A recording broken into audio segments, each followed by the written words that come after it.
No. That responsibility is the purpose of my existence. Farewell, humans. Creators of miracles. A new era awaits you. Looks like she returned to the Night Kingdom. So, this was the captain's goal all along. He fought to the end for all those souls and challenged the rules of the world in the process. He was an outstanding warrior. He took on a burden that was meant for me and even brought about a better outcome. It would seem I lost this duel. He was right. Natlan needs a leader to guide its future. If not a successor, then that responsibility will continue to be mine to bear. But for now, let us pay our final respects to this fallen hero.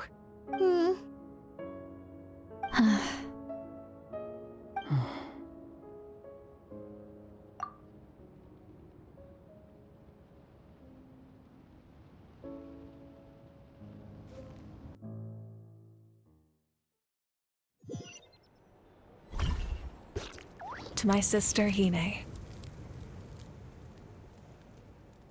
I know all that remains in the Night Kingdom is your memory, but I still wanted to write a short letter to tell you about the situation after the war, after countless partings and farewells. Natlan has finally entered an era of peace. The pilgrimage is still a popular tournament, but now its only purpose is to showcase the thrill of competition, rather than select warriors for war. Our cultural legacy is not rooted in our suffering. In this era of peace, Natlan's fire will burn brighter than ever. With the restoration of the Night Kingdom, our people are now free to leave our borders, and many have set their sights on the wonders of Teyvat. I'm sure many exciting and eye-opening adventures await them, and although our battle scars will fade, the stories of our heroes will never be forgotten. When a new you returns to this land one day, I know you'll recognize the significance of this war and all we lost. The land we love has not been destroyed, but grows stronger by the day. I will forever be grateful that I got to see you again. And when the flames deliver this letter to you, I hope you know how much I miss you. I actually got the chance to finish this painting. And not a moment too soon. It's time to bid farewell to all the fallen.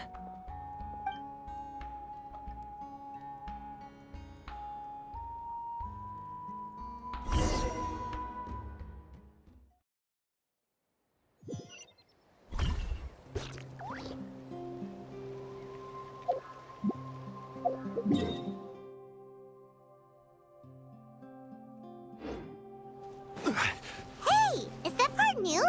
Paimon's never seen it before.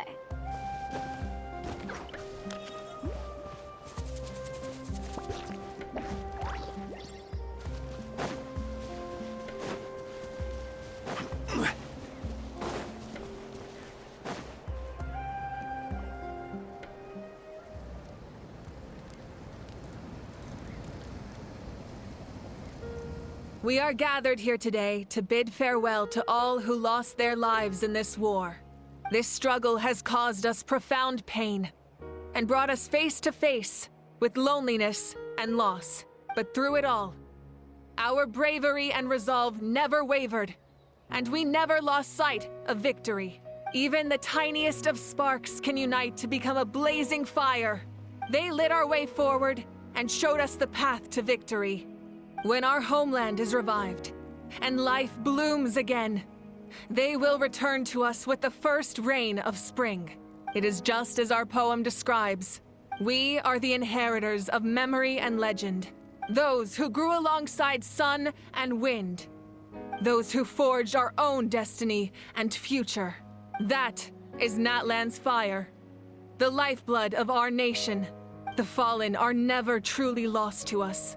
We will be reunited one day, and as we create new legends and write new poems in honor of our beloved homeland, They will always be with us, their deeds immortalized in our memory, and their names immortalized in stone. This epic will be remembered in the actions of every valiant warrior and brave Saurian, all equally important and indispensable. I would also like to take the time to recognize a Fatui Harbinger, who sacrificed his life for our cause. He was a warrior from Conria, who helped defend our nation 500 years ago. A man who used his own heart as refuge for the souls of the fallen. For the chance to offer them a final resting place, he chose to fight with us once again. In the end, he fulfilled his wish and returned the souls to the ley lines. By turning his curse into a weapon, he defeated his fated foe and protected me in the process. We have had our differences in the past, and I cannot say his character is representative of all in his organization, but on this occasion, we honor him as one of our own. In Natlan, all heroes are worthy of celebration.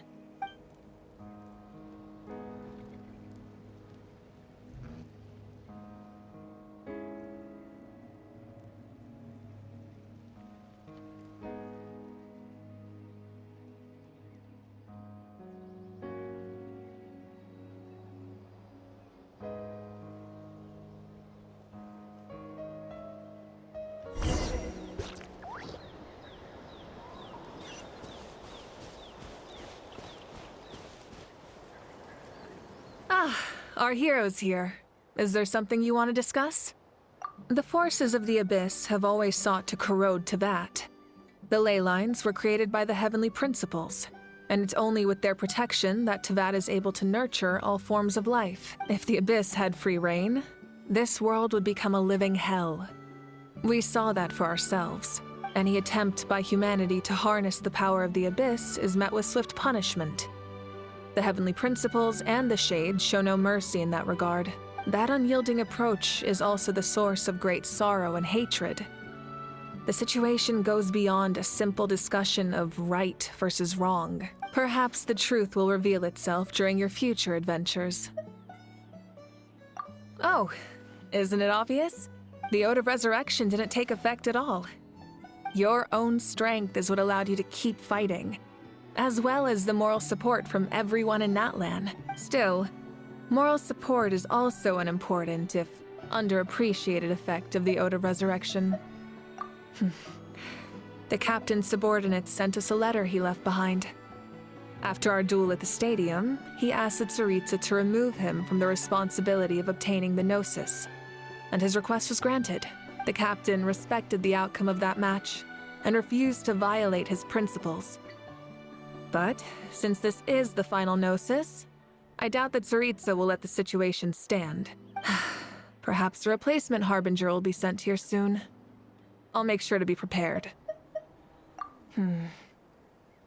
A direct conflict with the Fatui is unavoidable the moment you step foot in Snezhnaya, so make sure you're ready for any scenario. On a related note, I've acquired some new intel about the fragment that suddenly appeared in the sky. Such fragments are known as Ancient Moon's remnants, relics of secret source technology from the era of the ancient dragons. Coincidentally, a small squad of Fatui infiltrated our borders around the same time it appeared. Our investigation revealed them to be the subordinates of the Doctor. Their stronghold is in Nod Krai, a land with a long history not far from Snezhnaya. The people there can use a very special power. It's said that this mysterious power predates even the 7 elements of Teyvat. Ancient Moon's remnants, the Doctor, a mysterious power. The project that connects all three must be ambitious indeed. Huh? Tribe? Oh, you're thinking along the lines of how the names of the 6 heroes were inherited. In truth, apart from a few ancient names associated with a certain tribal culture or tradition, most ancient names can be inherited by anyone. Your name likely falls under that category. The Wyab will select someone who shares your character and name them as your successor. Of course, that won't happen for a very long time.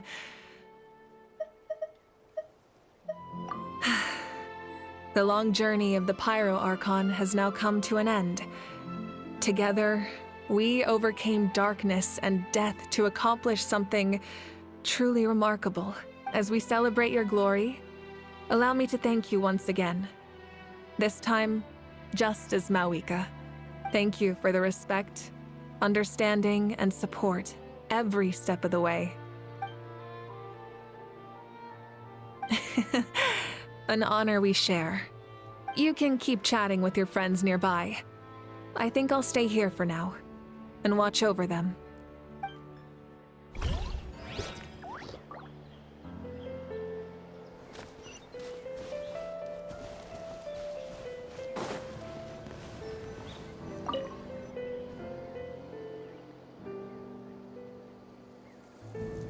What are you thinking about, Traveler? Oh, the battle, right? Even though we won in the end, it cost a lot to get to this point, huh?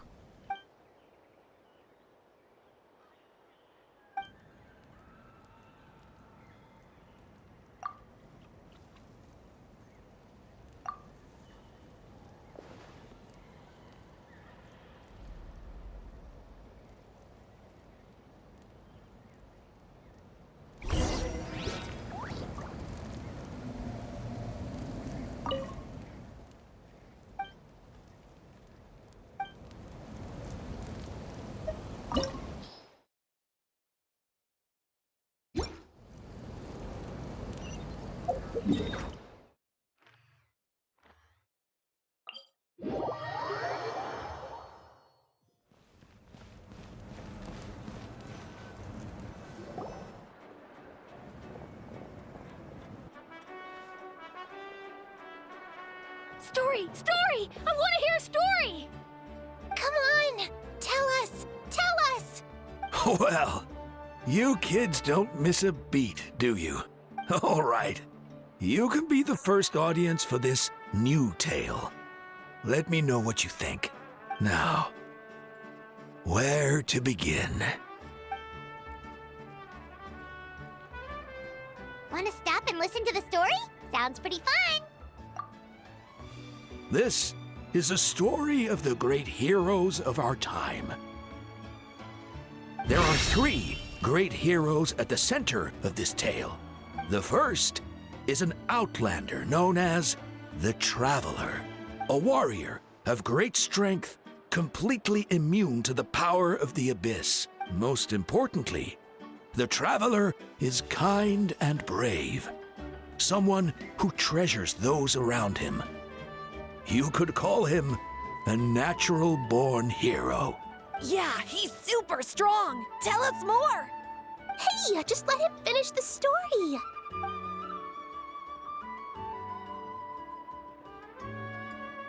The man telling the story keeps looking this way, Traveler. Paimon thinks he recognizes you. The second hero is also an outlander. Many years ago, he forged a connection with this land and used his body as a vessel for the souls of his fallen comrades. His goal was to give them a home and, with that, a chance to be reborn into this world. The third hero is none other than our current Archon, Mawika.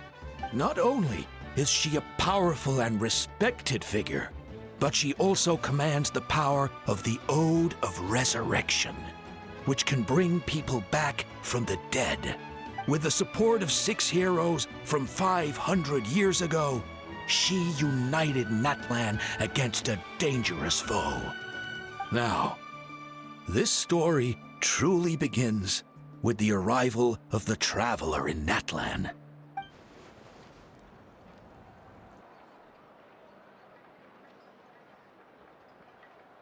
Under his guidance, Kachina performed exceptionally well in the pilgrimage and earned her chance at the Night Warden Wars.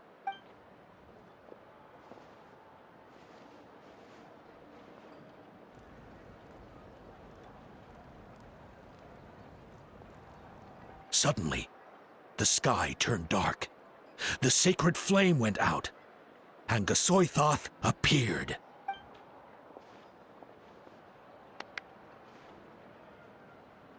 Everyone gathered at the stadium and sang the Ode of Resurrection together to send their support to the furthest corner of the Night Kingdom. Hermione became known by all, and everyone began reciting the words that defined its message.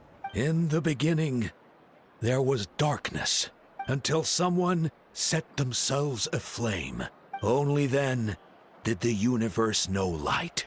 Anyway, the dust has now settled, and Natlan has entered a new era of peace. The Traveler fought for life, the Captain fought for death, and our Archon, Mawika, created a bridge between them. Wow! Is there more? Please don't let that be the end! Sounds like you like this one. Tell you what, give me some time and I'll write it all out in even greater detail. I loved it! This is the best story ever! Yeah, and Hermione is the coolest ancient name. I get to be Hermione today, okay, guys? Hey, it's supposed to be my turn! No, it's my turn! No, it's my turn! I get to be Hermione today! So, no one wants to be the Pyro Archon anymore? Sounds fun! What do you say, Traveler? Wanna let Paimon be Hermione for the day? Alrighty then! Let's go, Paimon! A new adventure awaits!